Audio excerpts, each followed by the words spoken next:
یہ بدر کا میدان اللہ نے سجایا 17 رمضان کو. اللہ نے قرآن مجید میں تذکرہ کیا، اس کی کمنٹری اتاری کہ وہ بدر کا میدان یاد رکھو جب ہم نے تمہاری مدد کی تھی، ہم نے 1000 فرشتے بھیجے، ہم نے 3000 فرشتے بھیجے. یہ سارا سلسلہ رمضان میں تھا. وہ بھی روزے رکھے ہوئے تھے، صحابہ کرام نے بھی روزے رکھے ہوئے تھے، ہم بھی روزے رکھ رہے ہیں.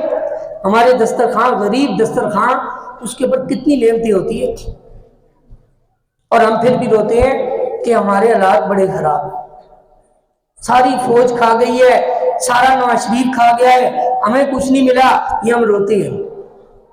اور اللہ کے بندوں، فلسطینیوں کی افطاری کا بھی دیکھو، ان کی سٹیٹس بھی دیکھو، اور 3 دن ان کو آٹا نہیں مل رہا، روٹی کا لقمہ نہیں مل رہا.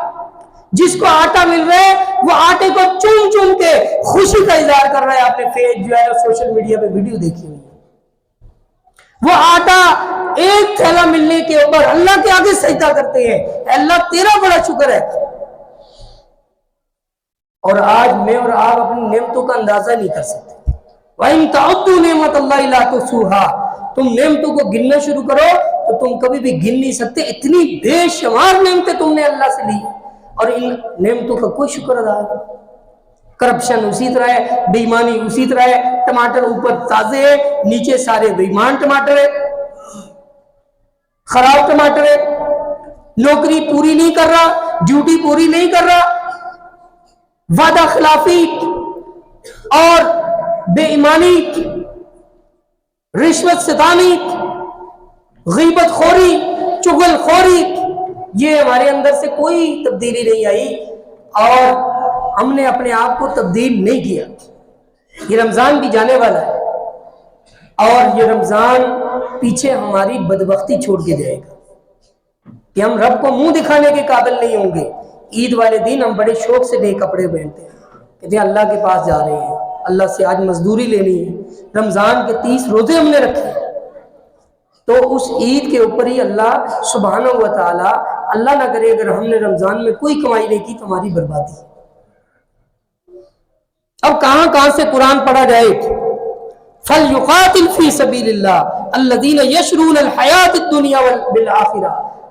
اللہ کہہ رہے لڑو ان سے، قاتل، ان سے لڑائی کرو جنہوں نے، ان کی دنیا نے ان کو دھوکے میں ڈالا ہوا ہے. یہودیوں اور عیسائیوں سے لڑو. وَمَن يُقَاتِلْ فِي سَبِيلِ اللَّهِ فَيَقْتُلْ أَوْ يَغْلِبْ فَسَوْفَ نُؤْتِيهِ أَجْرًا عَظِيمًا.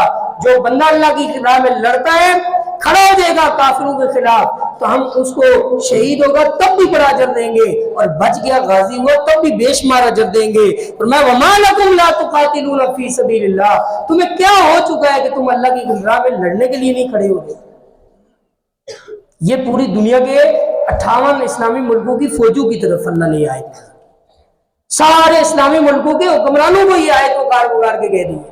یہ 1.5 ارب لاشوں کو کہہ رہی ہے وَمَا لَكُمْ لَا تُقَاتِلُونَ فِي سَبِيلِ اللَّهِ. تمہیں کیا ہو چکا ہے کہ تم اللہ کی راہ میں لڑتے رہی ہے. وَالْمُسْتَضْعَفِينَ مِنَ الرِّجَالِ وَالنِّسَاءِ وَالْوِلْدَانِ. کمزور مرد اور عورتیں اور بچے تمہیں بلک بلک کے کہہ رہے ہیں آؤ ہماری طرف، آؤ ہماری طرف، ہماری مدد کرو، ہماری مدد کرو. ان یہودیوں کے مقابلے میں ہمارے ساتھ کھڑے ہو جائے. یقولون ربنا اخرجنا، اے اللہ ہمیں ان ظالموں کی بستی سے نکال. وَاجْعَلْ لَنَا مِن لَّدُنْكَ وَلِيًّا، ہمیں کوئی مددگار بھیج. وَاجْعَلْ لَنَا مِن لَّدُنْكَ نَصِيرًا، کوئی نصرت کرنے والا، کوئی مدد پہنچانے والا ہمیں بھیج.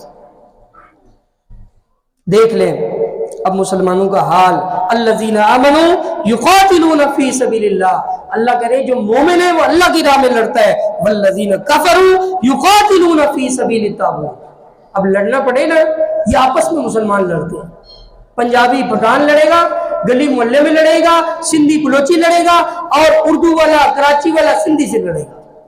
یہ ان ظالموں نے لڑائیاں شروع کی اور مسلمانوں کو آپس میں لڑا دیا. اللہ کہہ رہے ہیں کہ فالذین آمنوا یقاتلون فی سبیل اللہ. مومن جو ہوتا ہے نا، جو کلمہ لا الہ الا اللہ پڑھتا ہے، وہ اللہ کے لیے لڑتا ہے، اللہ کی راہ میں لڑتا ہے. اب یہ کہتے ہیں یہ والی آیتیں نہ سناؤ، کہتے ہیں اس طرح آیتیں سنائیں گے تو جو ہے وہ قوم کے اندر جو ہے وہ لرزہ طاری ہو جائے گا. یہ والی آیتیں بالکل نہیں پڑھیں. اور امت بھی کہتی ہے بالکل ہم بے فکر رہیں، یہ آیتیں سمجھیں گے، کیونکہ یہ آیتیں صرف حضور کی زندگی کے لیے تھی۔ اللہ سبحانہ و تعالیٰ کہہ رہے ہیں کہ یہ جو حماس اور فلسطین والے لڑ رہے ہیں، ان کو ظاہراً تو بڑا نقصان ہو رہا ہے، لیکن حقیقتاً وہ نقصان نہیں ہو رہا، وہ اپنی آخرت بنا رہے ہیں۔ اور ہم جو یہ جمع کر رہے ہیں اور یہ جو برج خلیفہ بنا رہے ہیں اور جدہ ہائٹس بنا رہے ہیں اور یہ اسلام آباد جو کردار ادا کر رہا ہے، یہ سب بے ایمانی کا کردار ہے، اور یہ ان کی دنیا بھی تباہ کرنے والا کردار ہے، آخرت تو ویسے ہی تباہ ہونے والی۔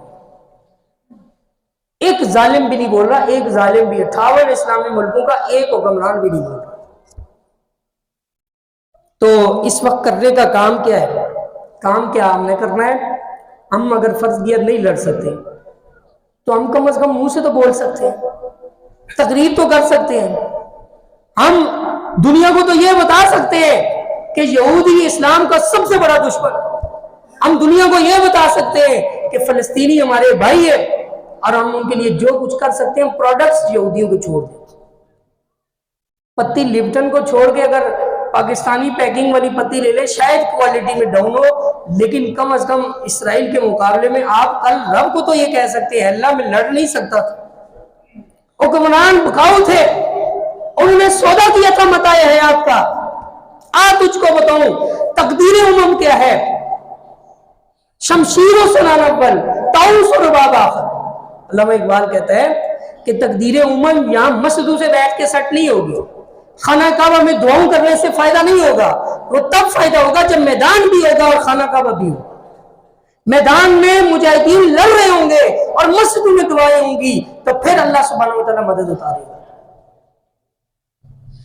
تو کہتا ہے کہ شمشیر و سنان لے کے آؤ، اسلحہ لے کے آؤ، اپنی تربیت کرو اور ان کے مقابلے میں کھڑے ہو جاؤ۔ یہودیوں نے ڈائریکٹ اسلحہ نہیں استعمال کیا، یہ بڑی تاریخ ہے، اب وقت ختم ہو گیا ہے، یہ الگ تاریخ ہے، یہ ہمیں ہمارے بچوں کو بتانا پڑے گا۔ فلسطینی بچے کو بتایا جاتا ہے، پلاسٹک کے پستول سے بتایا جاتا ہے کہ یہودی تمہارا دشمن ہے، اس کے ساتھ لڑیں گے، 80 لاکھ فلسطینی ہیں، لاکھوں کٹ گئے، ہزاروں تو ان دنوں کٹ گئے، لیکن ان کے بچے بچے کے دل کے اندر نفرت موجود ہے یہودیوں کی۔ کیا کرنا ہے کہ ان کی پروڈکٹس کو چھوڑ دینا، چھوڑ دیں، ان کی شیل سے پٹرول اچھا ملتا ہے، کوئی بات نہیں، پی ایس او سے